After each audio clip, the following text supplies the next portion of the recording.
शोएब जमे जी, शोएब जमे जी, कहीं वो अरे 15 मिनट से बोल रहा हूं। भारतीय मुसलमान कहीं, शोएब जमे जी, क्या ये विश्वास नहीं दे पाया है कि वो पहले भारतीय है फिर मुसलमान है, और क्या उसमें वो धैर्य कम हो गया? लेकिन आप छह जो हमारे मेहमान इस समय हैं उनसे हम ये जरूर कहना चाहेंगे कि डॉक्टर रिजवी ने एक बहुत अच्छी बात कही थी कि हम कम से कम हिंदू मुसलमान ना सोचते हुए ये सोचें कि हम हैं। तो वो मैं जो हो गया, मैं हिंदू, मैं मुसलमान, मैं दलित, मैं ब्राह्मण, लेकिन यहां अगर मुसलमान की बात करें शोएब जी, तो क्या वो विश्वास नहीं दे पाया है? उसमें धैर्य समाप्त हो गया है या धैर्य की कमी आ गई है? और डॉक्टर रिजवी की एक बात, डॉक्टर रिजवी आपने कहा था कि वो 2% भी नहीं होंगे, हम कहते हैं 1% से भी कम है। वही बात प्रोफेसर रागी ने कही कि ये कुछ लोग हैं, लेकिन जो नटखट लोग होते हैं वो ज्यादा दिखाई देते हैं और ज्यादा उनका असर भी होता है। शोएब जी।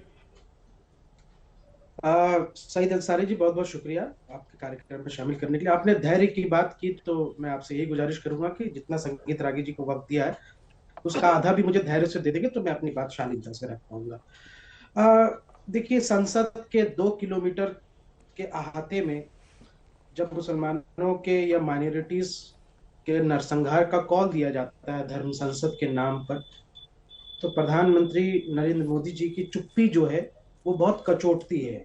समाज को भी और सबको एक सेन होने के नाते ये सवाल जरूर पूछना चाहिए कि आखिर ऐसी क्या परिस्थिति है कि इतने सारे हेट स्पीचेस और सुप्रीम कोर्ट के ऑब्जर्वेशन के बावजूद, इतनी सख्ती के बावजूद भी कार्रवाई नहीं होती और दिल्ली पुलिस के प्रोटेक्शन में ये सारी चीजें हो रही हैं। लेकिन चूंकि आज आपने कहा कि सरकार का कोई प्रवक्ता नहीं है, तो बात सरकार की नहीं बल्कि भागवत जी की होनी चाहिए। तो ठीक है, हिंदू मैं मुस्लिम करता हूं। एकता की होनी चाहिए।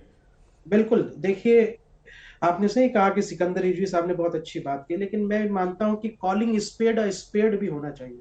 मैं एप्पल को एप्पल ही कहूंगा, नारंगी नहीं कहूंगा। इसलिए जो बात सही है वो बात होनी चाहिए। मैं भागवत जी से पूछना चाहता हूं कि क्या हम अपने आप को भारतीय पहले नहीं मानते? ये भारतीयता, ये भारत हमारी पहचान है।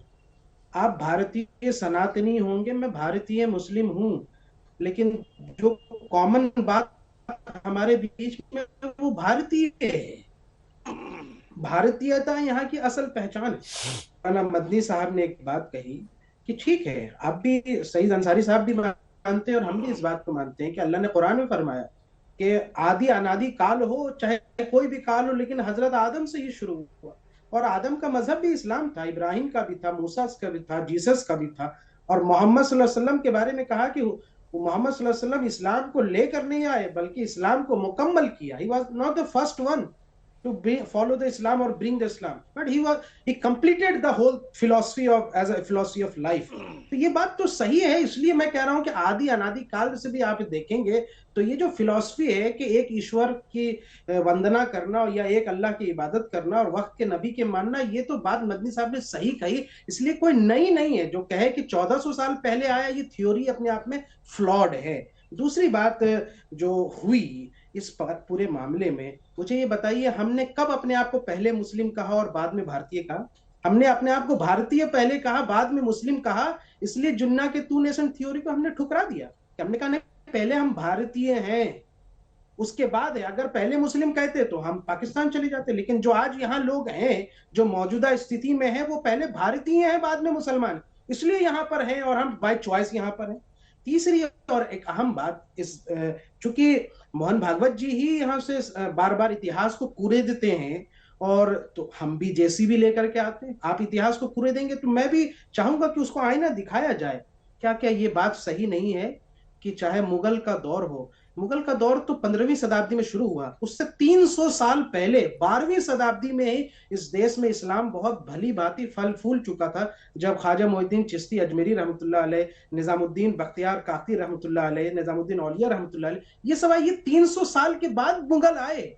और क्या ये बात सही नहीं है कि मुगल के सबसे स्वर्णिम काल जब अकबर का दौर चल रहा था, उसी वक्त में आदरणीय तुलसीदास जी ने, गोस्वामी तुलसीदास जी ने रामचरितमानस लिखी, और रामचरितमानस की जो है स्थापना हुई, उसकी उसके बारे में लिखा गया। और ये बात तो इतिहास में, आप आरएसएस के सबसे जो क्या कहते हैं, सबसे रिस्पेक्टेड हिस्टोरियन को उठा के देख लीजिए, डॉक्टर ईश्वरी प्रसाद जी को, भगवती प्रसाद जी को, जो कि Allahabad Historia school of thought से हैं, तो उनके बारे में तो ये कहा जाता है कि उन्होंने बाकायदा इस बात को कहा कि किस तरह के संवाद था अकबर के दौर में और रामचरितमानस के लिखने के दौरान गोस्वामी तुलसीदास जी के बीच में। ये तो सब जानते कि इतना समन्वय था कि बहुत रिस्पेक्ट था, बहुत म्यूचुअल था, and under the royal protection ये सारी चीजें हुई। और उसी दौर में यहां से इस्लाम का भी, यहां से जो है मुसलमान भी बहुत बड़ी तेजी में बढ़े। तो ये बहुत एक घटना एक ऐसी है, अविश्वसनीय है कि ये इतना बड़ा समन्वय बन रहा था जिससे एक भारत बन रहा था। और भारत की भूमि को हुई, अगर आप असल में भारतीयता समझते हैं तो इस बात को समझिए कि हमारे और आपके बीच में हिंदुइज्म कॉमन नहीं है। हिंदुइज्म एक पर्शियन वर्ड है जो हिंदुइज्म के लोगों को दिया गया सिंधु घाटी की इधर ने। हमारे और आपके बीच में भारतीय है जो सबसे कॉमन चीज है और सबसे हमें जोड़ने वाली चीज है। इसलिए अगर अपने आप को भारतीय सनातनीय आप मानते हैं और हम भारतीय मुसलमान मानते हैं, तभी ये भारत देश और भारत का संविधान बना रहेगा। अगर धर्म के बुनियाद पर आप DNA, RNA, palindromic sequences, protein ये बातें करेंगे तो ये देश को तोड़ता है। और देश को जो तोड़ने वाली बात करे, मुझे लगता है कि फिर ऐसे व्यक्तियों को आइडेंटिटी की अपनी एक क्राइसिस है। बस 10 सेकंड में अपनी बात खत्म, तो मैं उतना टाइम 10 सेकंड। आइडेंटिटी क्राइसिस की बात, वारिस साहब, हमारी कभी आइडेंटिटी क्राइसिस नहीं हुई।